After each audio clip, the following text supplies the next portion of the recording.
it's Rebecca. Welcome to Returning, a podcast to return to yourself and the wisdom within. I'm so glad you're here with me. Thanks for returning. Today I'm returning with singer-songwriter Rachel Platten. We've been connected now for a few years, and what I love most about Rachel is how much of a devoted artist she is. Her music really has a deeply special way to express what we feel deep inside our hearts. And yeah, just put to words these feelings that maybe we've never really quite been able to express before. Her track Fight Song has, of course, become an anthem of female empowerment all over the world. And her recent song, Girls, is just the most beautiful love letter to all the daughters from all of the mothers. This conversation is really anchored in such a deep and heart connection.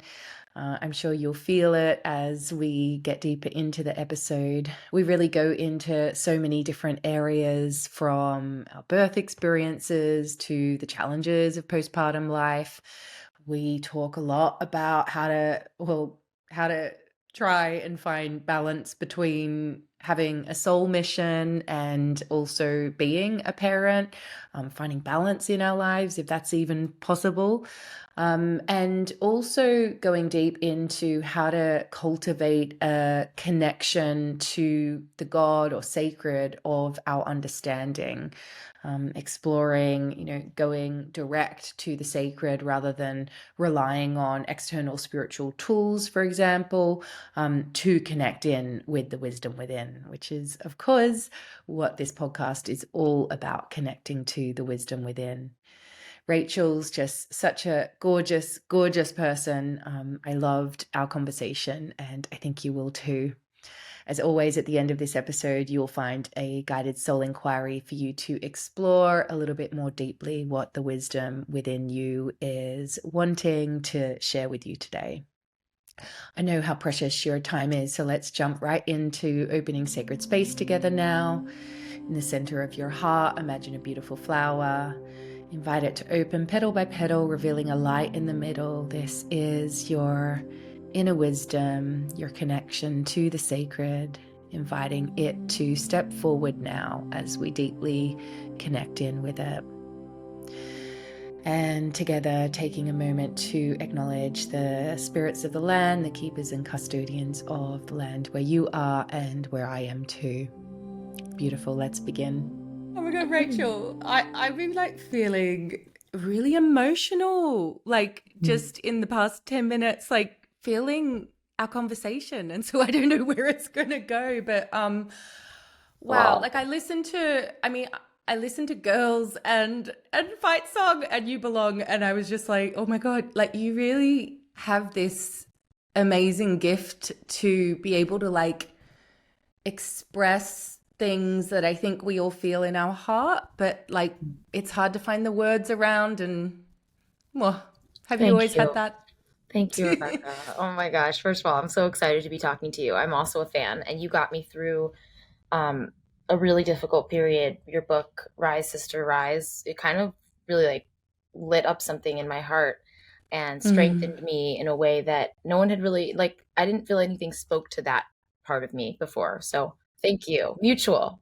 I think you're incredible too. Mm. Um, but yeah, no, not always.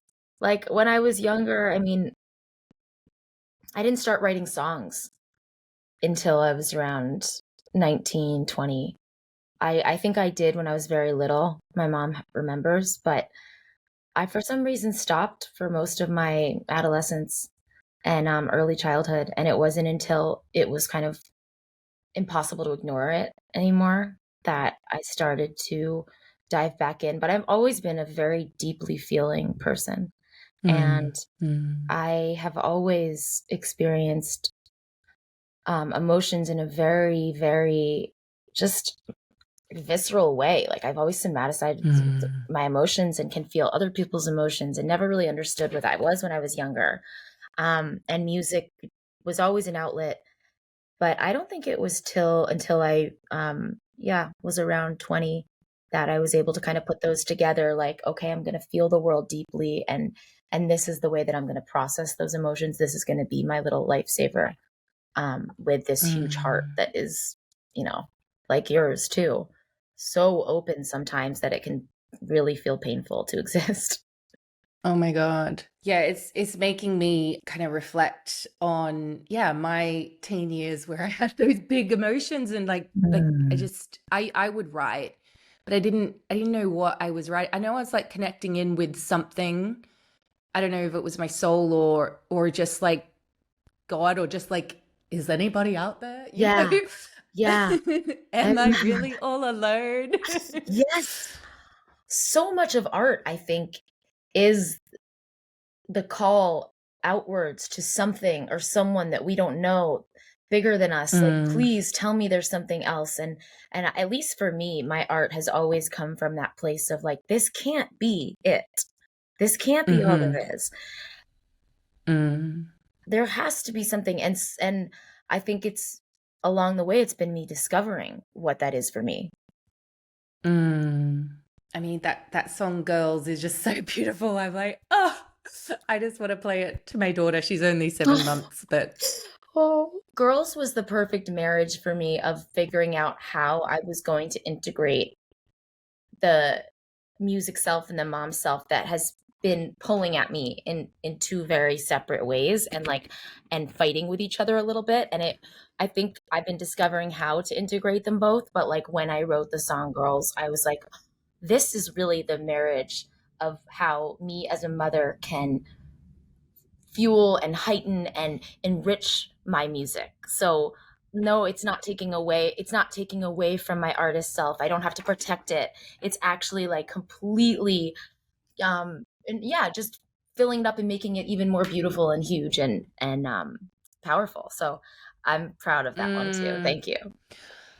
I so feel that integration. And like, did you always like know you wanted to be a mom? And did you always know you had a mission? I always knew that there was something different about me. I remember being really young and feeling like I just don't quite fit in here. I don't fit in here. I'm addressing the mission one first, not the mom one, obviously. Um, because motherhood, truthfully, didn't really come to me as like a yearning until I was married to my husband a couple years into marriage. I kind of saw it as something in the distance that I'd get to someday. But I didn't have children until I was 36, my first child until I was 36. Um, Same. Oh no, 37 when he Me came. too, But yeah. 37. I was pregnant Yeah, yeah. 36. Yeah. And my second Mm, child, I just had her at 40. So I, it wasn't something that was pressing. Like for other women, I've heard them describe it as, I just can't wait to be a mother. I was born to be a mother. And for me, I very much felt like, yeah, someday, but I have this strange desire in my heart to like heal the world, heal. And it mm. wasn't until I realized like, it's really about healing myself. That's when you can heal other people anyway, and like that whole, but anyway, yeah, since I was little, I had this feeling that like there's something different about me. I don't fit into my family. I don't fit into the city where I'm from. I don't fit into the things that they're telling us to do and care about and go after.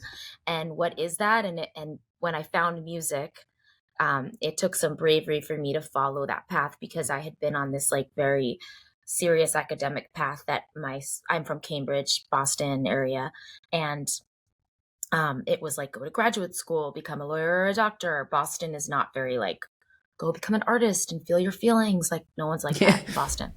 They're like, mush, dude, what are you doing? Like, come on, go to graduate school. Sorry, that's my Boston accent. That people in England are like, what the hell was that?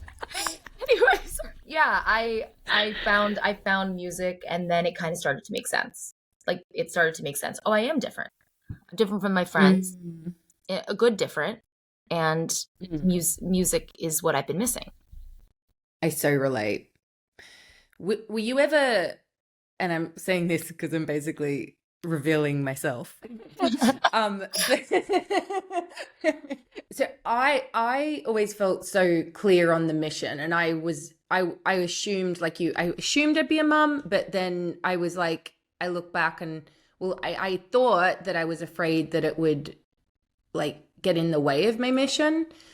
So like, yeah, Yes. you felt that too? Yes, and I think that I held back on saying that when you asked that question because it was right under the surface because I'm afraid of how that sounds. Like I know. I judge myself, but I didn't judge you when you said it. But I would judge the Right. thought in my own head. Like hearing it from you, I'm like, of course, that makes so much sense. Rebecca has a huge mission. It's very obvious. She helped me. She's helping millions. Like, and of course she feels that tug. And for some reason, I don't give myself the same permission to have, Mm, to that be a natural feeling. But I was like, I had Fight Song out. I was, kind of like already overwhelmed and completely filled in a way that like people were describing motherhood to me and I was like, yeah, sure, it's great, but have you experienced like playing to mm, 20,000, 50,000 people, with Taylor Swift, and like have you experienced what that feels like? So naive. So naive because motherhood is so much different than that. But I also felt that fear that like just like you said, will this get in the way of what I'm supposed to do in the world? How? I don't see many examples of women doing this. right. Who can I follow? Mm, Whose lead can I mm, follow? Whose footsteps can I walk in? Now, since I've met a community, I don't know if you have, but I've met more of a community of women who are mm, balancing them both, but it's not many, you know? mm, mm, mm. Yeah, and it's kind of like what does that even mean, balancing it both? And Right. It's not really, you're not really balancing it both. You're kind of just letting the scales go up and down, right? At least for me. I'm right. like way in Y- motherhood land, and then I'm like, oh shit, my artist is craving some time. And then I go all the way up in Right. music. Yeah. Yeah, it's so true. Oh, and what I found as well in my pregnancy, my first pregnancy and first postpartum, that was like, it was basically had Sunny, then it was COVID. And yeah, I mean, yeah, I mean, whoa, I didn't expect how hard it was going to be. My God. And like, I expected it You know. physically and, yeah. And yeah, it was such an initiation. And also, I had no idea about reparenting. I had no idea that all of the pre-verbal feelings I had when I was born would come up every Whoa. moment. What Wait, the say hell? say more about that. I don't know if I've ever thought about it like that. Like, so So, I understand what you're yeah, saying, but say it again. yeah. So for me, Yeah. what started erupting, and let me just say, like, I had what you would call a very positive birth. Like, I didn't Yeah. even have a traumatic birth. I Traumatic. had a Yeah. traumatic pregnancy, but like, but just the initiation in itself. Like, I remember when I gave birth, seeing these like barricades of protection around every one of my cells, and them just like blasting open like 10 times and traveling like to the ends of the earth, kind of like tapping into all of the women who've ever done it and all the pain, the agony, the grief, the everything in my Yeah. ancestral lines, Yes. but the pain more than anything. Yes. And I, and at the same time, like the world was on fire, literally fires everywhere, COVID, like Oh my God. all of that. And what ended up happening, I thought I was going absolutely insane. And because it was COVID, like I didn't go, I think if it happened now, and you know, when you're in something, I didn't get medication. I'm so not anti-medication, but I didn't do that. I wish I did now.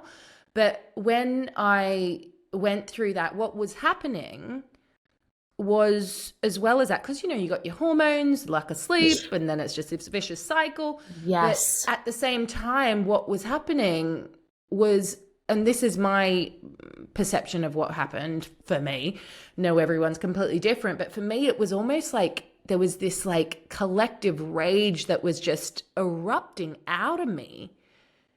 And then at the same time, seeing my son, who, you know, you have that moment where like I knew I was having a baby and I looked down and I just couldn't believe there was a baby there, because it's a freaking miracle in front of It's your so, eyes, so you're blown. oh yeah.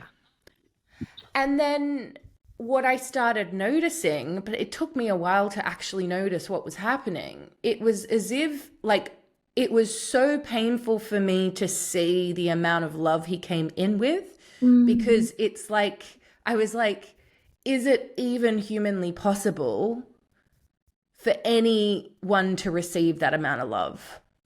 Mm. And then it's like, but we Mm. all come in with that. And then I think that that amount of love brings up anything that is not love.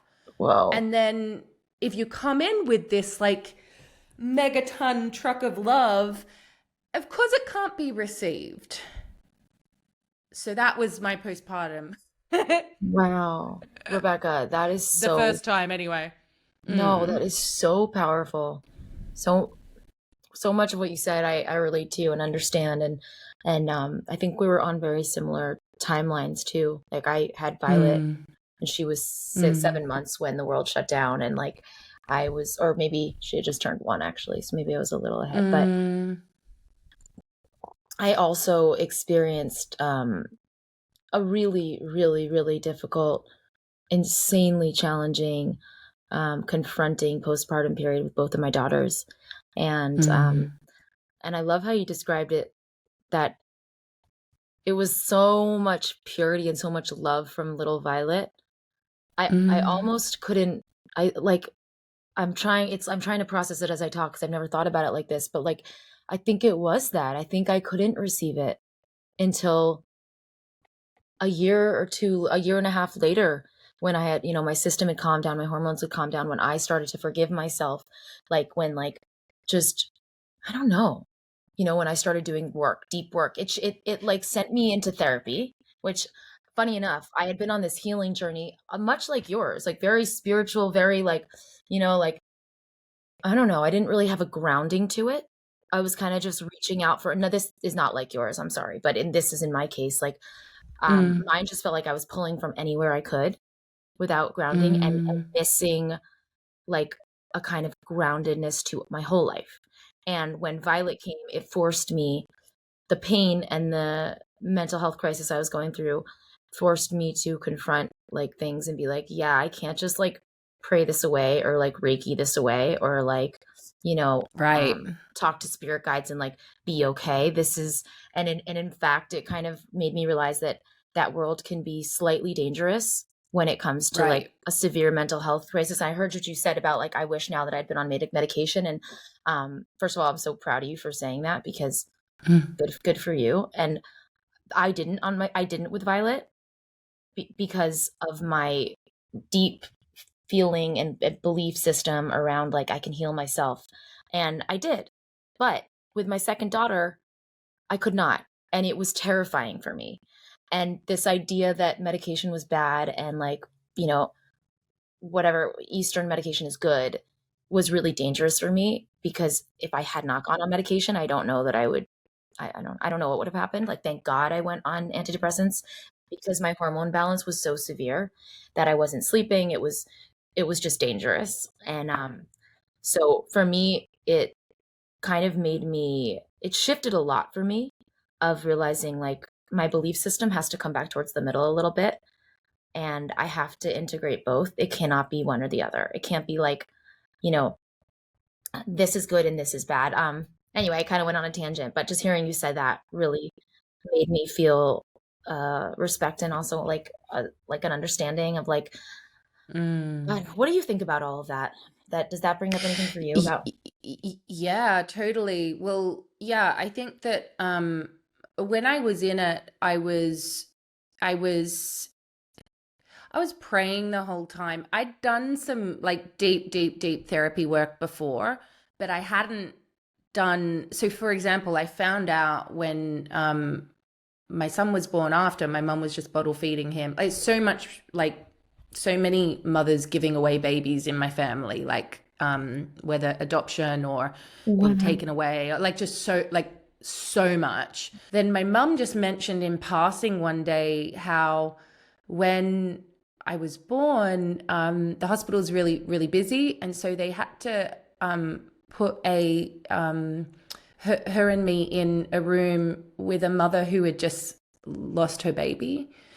And so the first 3 days, it was the three of us. And so every time I cried, I'd like bring in her milk and she'd just be grieving. Oh my God. Like, and so I, I do believe that Good. I think our souls choose Oh, how we come in, me too. and I Me think too.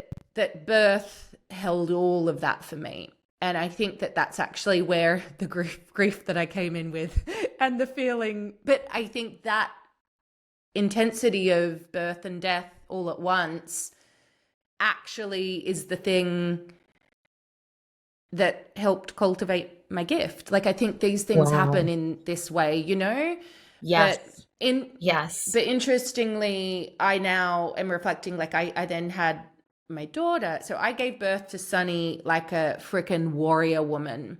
But I used all my warriorness. But it was, which I was so proud of, but also it was that not just the Rebecca. sweetness, like, Oh my God, Rebecca. Yes. No, it's the light and the dark. It's like yes. harnessing. I know. Okay. My gosh. Did This is you do such the same? Yes, yes, we're so similar. I had Violet in the Oh. hospital and it was passive, and I had an epidural, and I had like Pitocin, and whatever, and it was it wasn't traumatic, but there was like trauma around it. So it wasn't Mm-hmm. fully like, but there was stuff around it that was not didn't feel good in my heart. And with Sophie, I wanted to have her at home in the tub in my house. Did you have Sunny at home? Yeah, both of them. Yeah. Oh God. It's the most incredible experience, by the way. Like I wish we talked about it more and could let women know like the unbelievable power you feel from being able to do it by yourself. But same with Sophie, it was like this fierce warrior came out, and she was just connected to Mm. the lineage of women before me and after me, and like everyone who'd ever felt the pain of childbirth and every pain in the world, and every person who ever had to rise up out of pain. And it was this awakening, and I thought, Rebecca, after that birth, I thought I did it. I closed the chapter of this. I am now there. Like, Mm. because I had been struggling with my mental health, and then had Sophie and was like, that's it. I have closed the loop. I did it. So Wow. funny. Little did I know that that was literally the beginning of me walking in to meet my demons for real. And Whoa. yeah, I had just begun the hardest work that I've ever done. And it was the most beautiful, rewarding work. And it was me becoming truly the mother, not the maiden anymore. It was like the completion of that. I'd also turned 40 that year, so it's that time for women anyway. But it was my goodness. It's funny because I remember finishing the birth and be like, I did it. All my lessons are done. I'm how many times have we done that? Like, all right, I made it Oh through. my And God. then God's like, oh, that And is then it's so like, funny. bubble. Yeah, Yeah, it's so totally. true. It's Yeah. so true. Oh my Oh, God. yeah. Well, yeah, I'm only almost 8 months postpartum with Goldie. And yeah, that birth was really, my wish was that her nervous system would be calm and mine would be calm. And Oh, good it job. did happen. Like Oh, I Rebecca. just felt so, like, I want to say proud, but it's not even that. I just felt so, like, grateful. I am Um so proud of you. and also like so sad for us all, Yeah. Yes. um but in a good way, and acknowledging the other as well. Like And sad then for like us. I had some, Say more. Sorry, sad what's for us that? all. Sad for like the world, the universe, the fact of the fall from Eden. Like sad Just for humanity. yeah. Yeah. Yeah, sad for humanity, sad for women, but Yes. like sad for men too, like, but Yeah. like sad for, like, like if you look at our society, like how we treat birth and death, it's just like, what? And and even like postpartum period, like I did everything that I could to get the support around, and and so privileged compared to blah, blah, all of that. Yeah. And still, like, we just don't have the cellular layers of, Yeah. I ended up actually, I had I didn't know this could happen, but I I picked up Sunny about, must have been like 6 or 8 weeks postpartum, and I like felt this drop of like my pelvic floor, and I'm like, oh my God. So I had prolapse, and My so like sister had that, that. far out. She was I mean, describing I'd to read me. about it. Oh my Oh God. And God. so that's where I've been called this time. Interestingly, I mean, who knows when postpartum's forever and all that. So I don't want to Yeah. speak too soon about one or the other. Yeah. But so far, the path for me since having Goldie, which is interesting because the birth was so physical. It was way longer, actually. Sunny's was fast and intense. Goldie's was a lot sweeter. I mean, it hurt like hell still, but like Yes. it was like the Patient beloved and like, within her and I together. Yeah, yeah. I realized like how I gave birth to Sunny was how I basically lived my life, which was just kind of like, right, let's just do it. Let's do it. Let's get the job done. And then I'm out of here, yeah. Whereas Goldie, it was like, you can slow down. Like you don't have to like get the job done before you relax. Like it's okay to relax and enjoy the whole thing. So that was like a big bit. And then, yeah, in the end, that happened. And I had to like work with all of these like pelvic specialists. Oh my God. gosh. And do these like pelvic exercises for an hour a day, which, sounds like very simple, but it was like intense. And I mean, I'm still doing it. And then at the same time, she had hip dysplasia. So it was her pelvis and hips too. So she was in this harness for 3 months. And so I like 24 hours a day. But I looked at her in this, I've not told many people this, but when I was like, not, you're just so tired that you're not kind of like meditating on what the message is. You're just like, and then one of my friends was like, this is really obvious for you, but like, have you asked to receive a message? I'm like, oh no, hadn't thought of it. Literally haven't ever done that. Totally. Yeah. And all I got, it came like, and I did try and journal on it. And then it was just the guidance I got was like, you're too tired. Don't even bother. You got the visual. So good. Which is all about motherhood. And, but I kept on seeing like her legs, and it reminded me of there's this like particular goddess, like gory, like feminine goddess from Europe, called Sheila the Gig. And she's just there like with her legs spread basically with like a portal, like birth being a portal, as in like, this is where the power is. Yes. And I think like that's basically where I've been called since. And I haven't, it's interesting because so far, and again, let's see what happens, but so far I feel polar different to how I did with Sunny. I feel deep joy in my heart, but I've had anxiety for sure. So it's been different, very different. It's felt easier in a mental health sense, but I don't want to say it's been easy this second time. No freaking I mean, way. It's never. Never. But yeah, it's tricky where it's kind of like,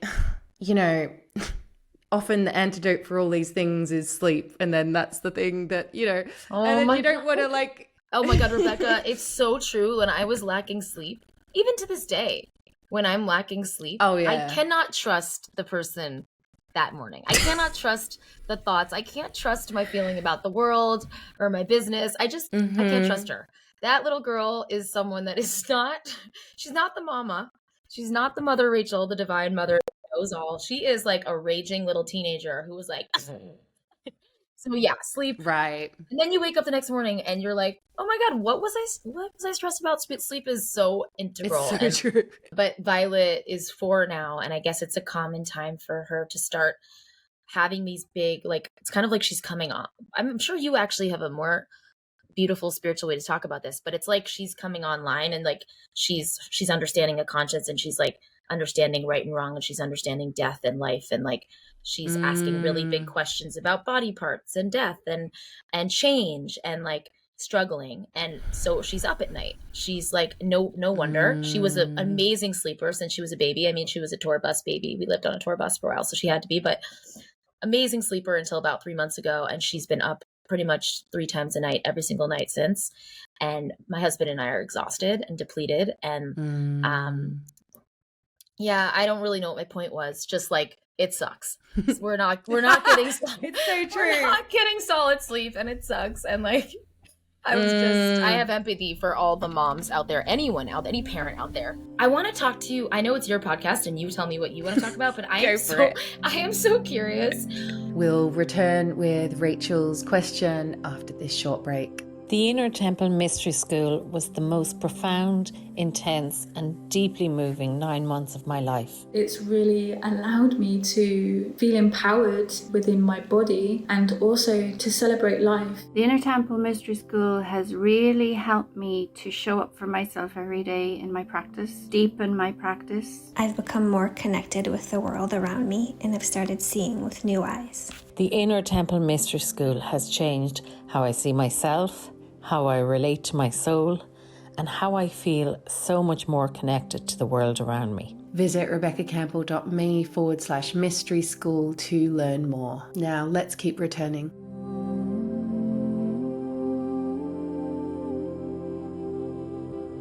I am so curious because I've had this, I kind of touched on it earlier. I've had this big awakening of like that I can go direct to God. And I used to go through a lot of other things. And it felt after a while like I needed those things and those tools. And since Sophie and my mental health complete, crisis, when I fell on my knees and surrendered and couldn't take anymore, what came after that was this renewed broken faith, and it was so small, but the more I nurtured it and listened to it, the more I realized that when I go direct and like don't go through anything else, I can hear so clearly. And I was curious for you as someone I know that has guides and talks to guides and because I subscribe to all of that so much too. And since I've realized that when I don't know, I go direct to God, and I was curious, like, where is God for you in the line of the beautiful other tools that you have and that we talk about as seeking people. Does that make sense? Totally. Yeah, what you're talking about is being a mystic, which is basically going into the heart to connect in with the heart of God. And that's all I've ever done. It's why I haven't people have always asked me to do like a guardian angel meditation, and I can do that. And and spirit guides, like I have worked with spirit guides myself, spirit guides of nature more so because they're in the physical, but they're all just nature. But they're all just doorways to connect in with. And then you go, what is God? We couldn't possibly know. No. I've never I was raised Catholic, not hardcore, so I had a visual of what God is. I prayed since I was little, very, very little, and I think I must have learnt to do that, but no one told me to do that. I'd do a running race. I was very sporty growing up, and I'd be sign of the cross here without people knowing. I'd pretend that I'm scratching myself. I have always been in love with God more than anything. And so I mean, my relationship with the name God has changed a lot over the years, and to me it's a word that resonates, and I know it's fueled for other people because it's masculine or whatever, and so sometimes I mix it up with goddess, great mother. But to be honest, great mystery, for me also it's that intelligent pulse that's woven through all of life, the part of us that tells us how to grow, the part of us that when we look at a flower and we enter into this state of I call it awe and wonder, we're connecting in with that. Anyone can access that. Anyone can access that. All you need to do is open your heart. And then, but I think that sometimes, I was talking to my friend Kyle about angels, because I often get asked to talk at these big angel events, and I'm always in this kind of should I do an angel show for them, because that's what they want from me. And sometimes I might use the words as well as other words, because I know that who I'm talking to, that label or that door is a door they use. But for me, it's direct. I've always been a mystic. Oh, And then I actually spoke to Kyle about this, actually, because with angels, because I kept on being invited, I was like, I'm curious. Like, clearly I'm meant to be there. It was always a yes. But I'm like, I don't see angels the way that everyone else sees them. Like, I've never seen them as like people or like, manifestate, like, yeah. like maybe I'm like I've had a couple of experiences where I've seen like beings of light. Yeah. But what is that anyway? Like, that's just, is that Manifestations just of God? God. That's just But God. then Yeah, are we yeah. just I mean, God? we don't know. Like, Right, yes. Like, we don't fucking know. We don't fucking know. So yeah. But I think I think that I teach in the Inner Temple Mystery School, right? And so this is like my core teaching, and we work with nature guides. Mhm. Now, that doesn't mean that like it's a finite thing. So we will basically connect with the intention is to see the sacred that's already here. The sacred in the plants, the trees, the flowers, the water, Yeah. other people, ourselves, above us, below us, around us, within us. It's everywhere. Yes. It's not just there, like we've been told. And it's not just there. It's everywhere. Yes. And so we might work with a tree or a flower, but all we're doing really in doing that is nature is changing all the time, and it doesn't have a mind, so it's not in the past or the future. And so I think because it is so pure, it invites us to reconnect in with that which exists within us, like our true nature. Yeah. That sacred pulse that tells the whole planet to spin, the babies how to grow. Like, you've seen your beautiful babies, like how the hell do they know how to do all the things? Like, I remember going like, how am I going to teach them how to read, and how am I going to teach them like how to do this and this? It's like, no, they kind of know themselves. Like, you just have to like point them in the right way, right? Yes. I mean, wow. Thank you so much for answering that so honestly and with so much beautiful detail. That really helps me a lot, and it really lands for me, because I think that it's exactly what I believe too.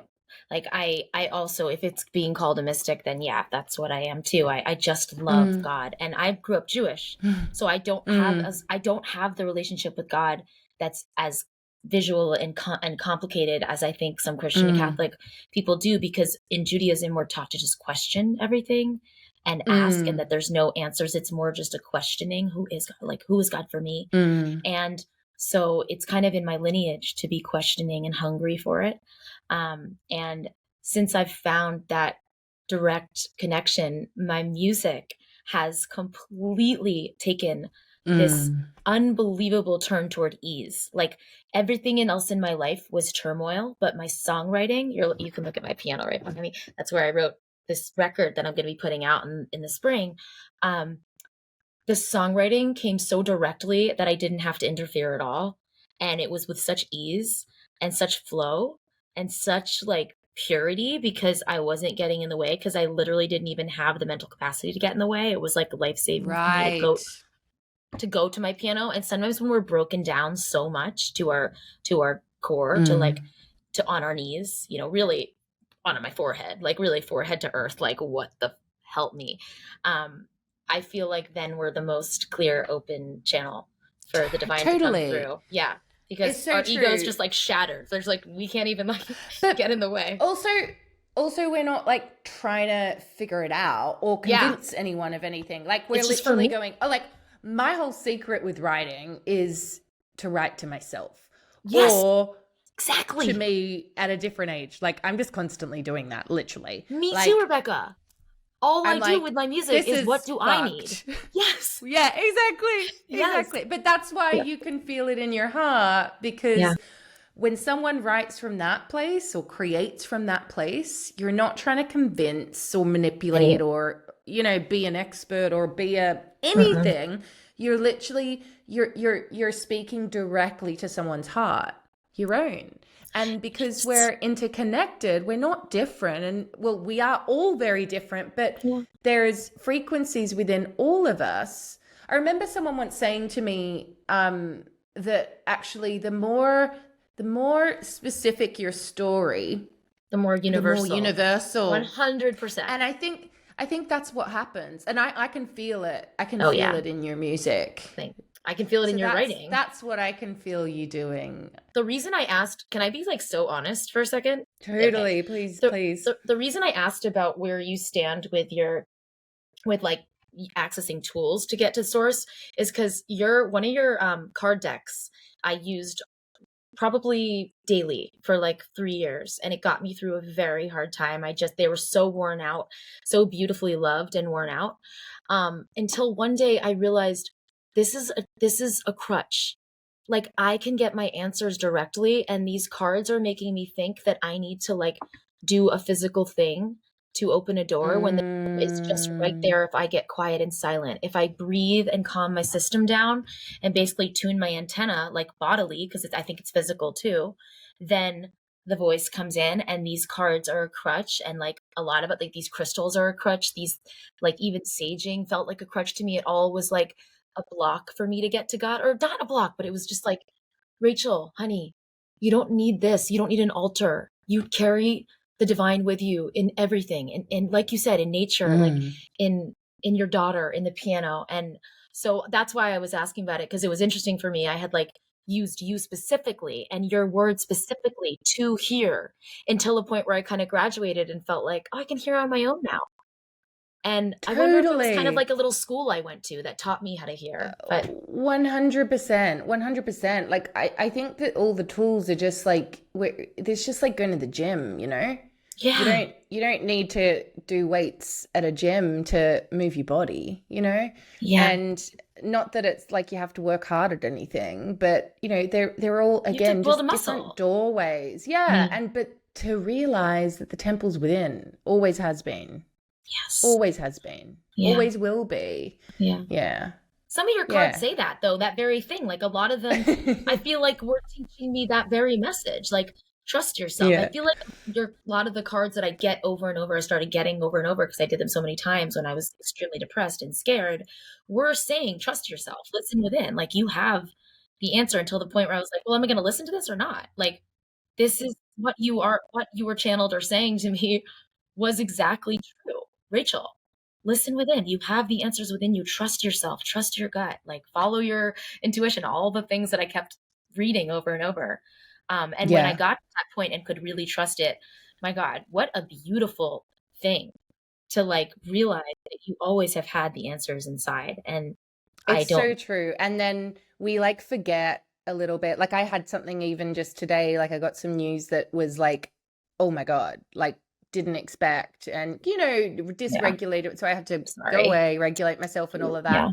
No, it's actually really good. Like, I journaled, and then within 30 seconds, like, I'm like, no, this is really good. But like, you forget to go straight away. For me, because we're human. Writing, I find that while I can put my hand on my heart and check in and all of that, if I have a story attached to something, or if there's fear involved, writing every time for me. I mean, it might be like 50 pages of writing to get to God.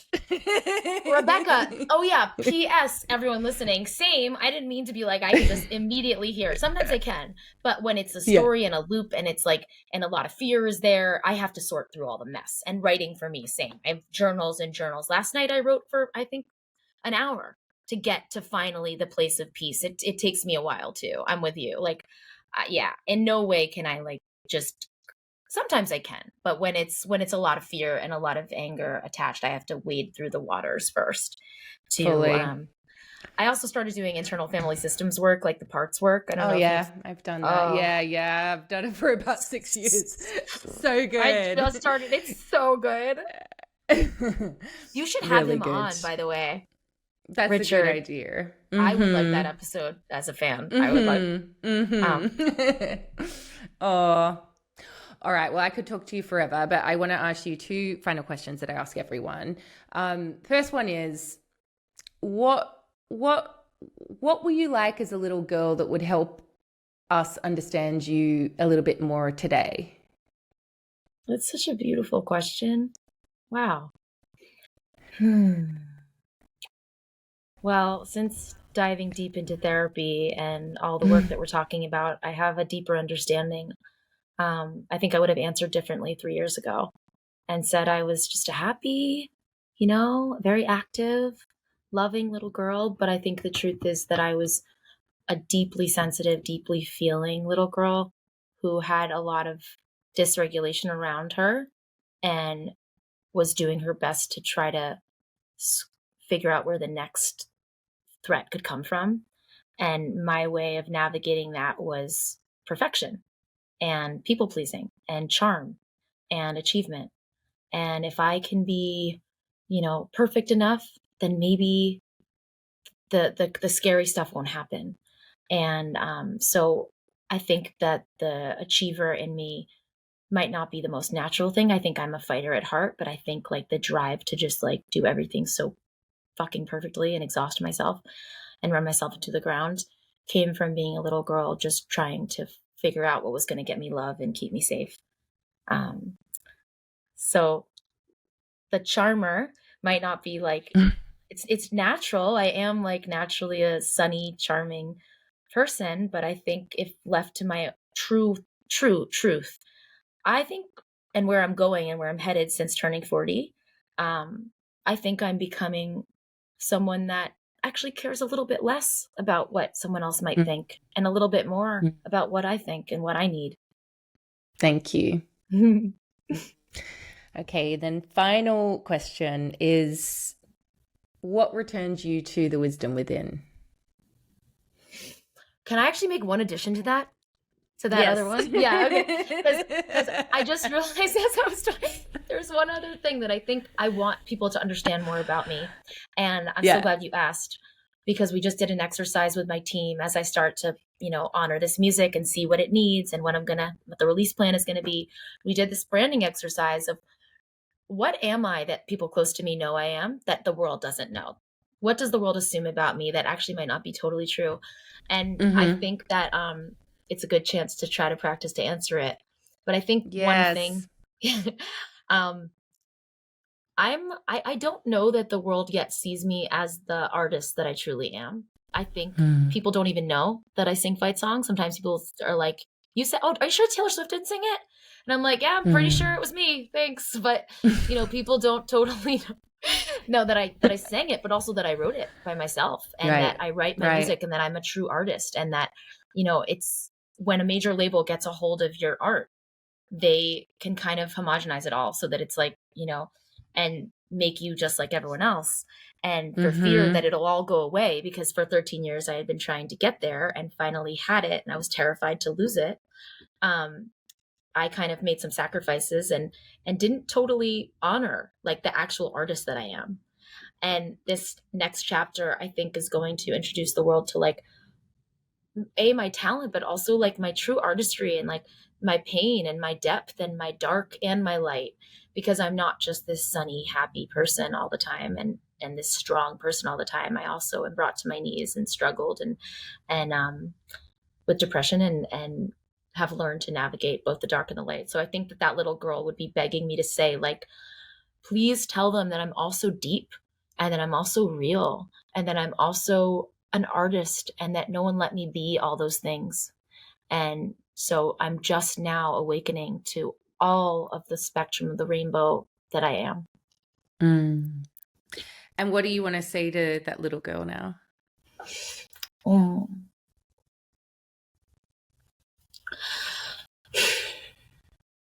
I mean, so much. I don't know how deep to go, but Rachel, I know that it took us some time for me to really honor you and your voice and undo a lot of the patterns that you learned about how to keep yourself safe.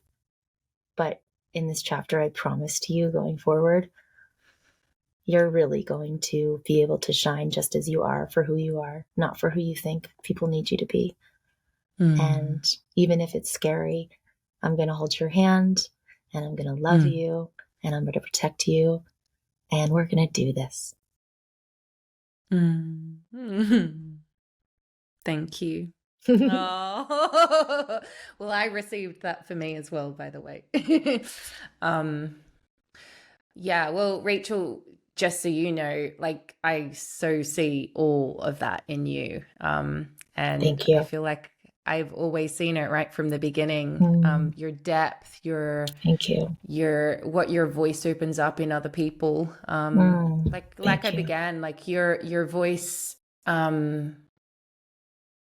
it's not just your voice, like your voice is amazing, clearly, but like your presence activates something in so many. And yeah, I think that it gives us permission to feel a little bit more and own a little bit more, you know? Thank you so much. There's phases where it's all about fight song, and there's phases where, you know, the other parts of us need to be heard too. You can't always be fighting. Sometimes you need to be surrendering and softening. Yeah, it's true. Amazing. Well, okay, so your amazing album is coming out. Can you share? I know it's like where everyone gets it, but tell me a little bit about it. The first song from the album will be coming out in October, and it is something that I think will surprise people and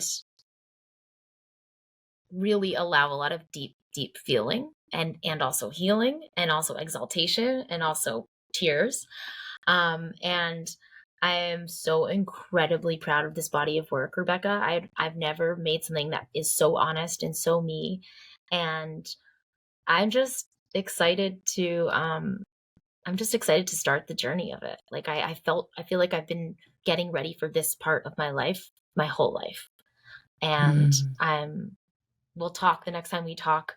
I can't wait to see where I am and where you are and what's happened, because I can feel this explosion coming from all of that shadow work, all of the depth, all of the pain. Like I know something huge was being born and I can feel it. And it's like this rumbling train in the distance, and it's getting closer and closer. And like the stronger and more surrendered I get at the same time, like the softer and the stronger I get, the more ready I am and I can feel it. So I don't know what shape it's going to take. I can just feel something really big coming. I don't know. Yes. I'm excited. This is 40. Yeah. Whoa, 40. My God. What an age. Holy. So good. Yeah. Oh, I love you. You're so great. I love you.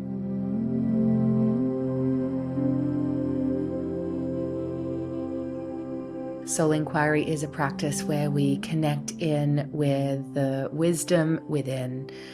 Today's Soul Inquiry prompt is, how can you trust your inner connection to God or the sacred a little bit more? How can you trust your own inner connection to God or the sacred a little bit more? And what's one baby step you can take in that direction today? Let's share a deep breath together as we close this sacred space. I'm so grateful for you being here. If you'd like to keep returning to yourself and returning here with me, then please hit subscribe. If you love this podcast, leaving a review or a 5-star rating really helps others to find it too. And you can find the show notes and all of Rachel's information and music over at rebeccacampbell.me/podcasts. Thanks for returning.